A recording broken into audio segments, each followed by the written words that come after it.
you know it's a beautiful day. Yeah, I finished the second novel, because I've got an agent now, which I didn't have before. So she's looking for a publisher. So that's probably going to take, 52 years before that gets published. But I have it because as soon as I got an agent, I started to panic slightly that I'm going to have to. I can't just stop now and just go off and, be a blues musician or something or whatever comes up next. I'm going to have to write. So I have got, constantly thinking. I've got an idea of something, but that involves a band, but it won't be about a band.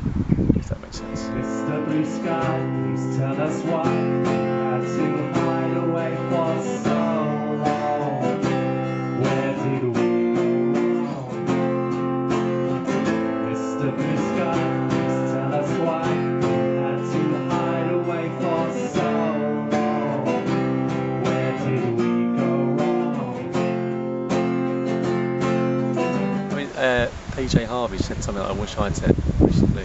And she said that she realised that she wasn't a musician, she was a writer, and like the music, when she used music, it was just like a sort of medium for getting her writing across. And if I'd said that, everyone would have said, shut up, you pretentious idiot. But obviously, in a way, so maybe there's an element of that to it. That I've always been writing. It's just that no, that sounds terrible, doesn't it? But it's that in a way, there's similarities between writing quite wordy songs, I suppose, and writing a book. Robin, you don't have a lot, but Robin always gives me what he's got. He's been hit so well, I feel like I assembled it myself. I'm so glad he's around. Robin doesn't ever let me down. And I did when I had Jim Superstereo and it was disco pop band, and that made me want to do an acoustic album. But almost as soon as I finished recording the acoustic album, I wanted to make a punk, so I obviously get bored quickly. I might stick out an EP or something later in the year. I was going to record with a band. So I've written these songs that I think will work really well, but I'm almost bored with that already before I've done it. It can be so quick nowadays too. To say about the world today, bands. Nothing to sing about really anything, bands. Something to go with their YouTube clips, another make songs about relationships, bands. Finish a tune and go and tidy your room, bands. Annoying your mothers with your ironic covers, bands. This song on the BBC, being stacked up by old fuckers like me, bands. Rap third verse, you can call it diverse groups. Throw some synth in the mix and some Radiohead bits groups. A little bit of this and a little bit of that. Look at me the pop calling you the Cadillac groups. There was a thing in the NME we did a few years ago. It must be the first time we put that together. They got all these old bands, interviewed them and asked them the question what they would tell their younger selves, and virtually everybody gave the same answer, which was to cheer up and enjoy it more, because it just seemed like everybody, when they're sort of doing well, is constantly moaning about it. Call me old-fashioned, but I'm nervous about the future. I got no enthusiasm for burgers or computers, and television bores me now in 100 different ways. The police are getting younger every day.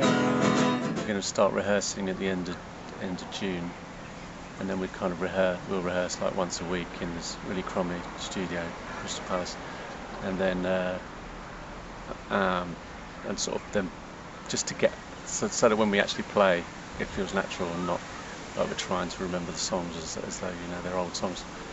But there's a lot of other stuff that's been going on, lighting, sort of design, and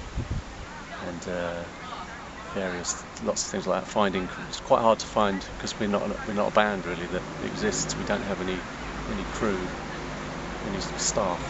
So finding someone to do the sound is not now working for Coldplay or something. Everyone's gone off doing it. So there's a lot of that goes on that's actually quite tedious. It's weird because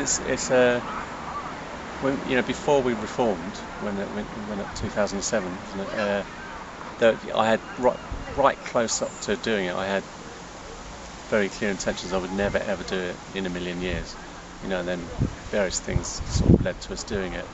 And then as soon as we played, it was so good that immediately I wanted to do it again.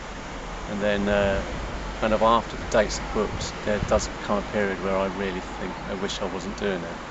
And then we do the gigs, and they've all been really good. That's I wouldn't do it if they hadn't have been good. But there are definitely quite long periods of time when I would rather be doing so. Not that it's not that I don't like the band.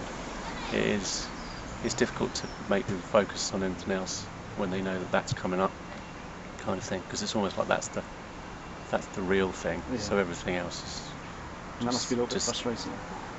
Yeah, and it's I do feel like there are people will always associate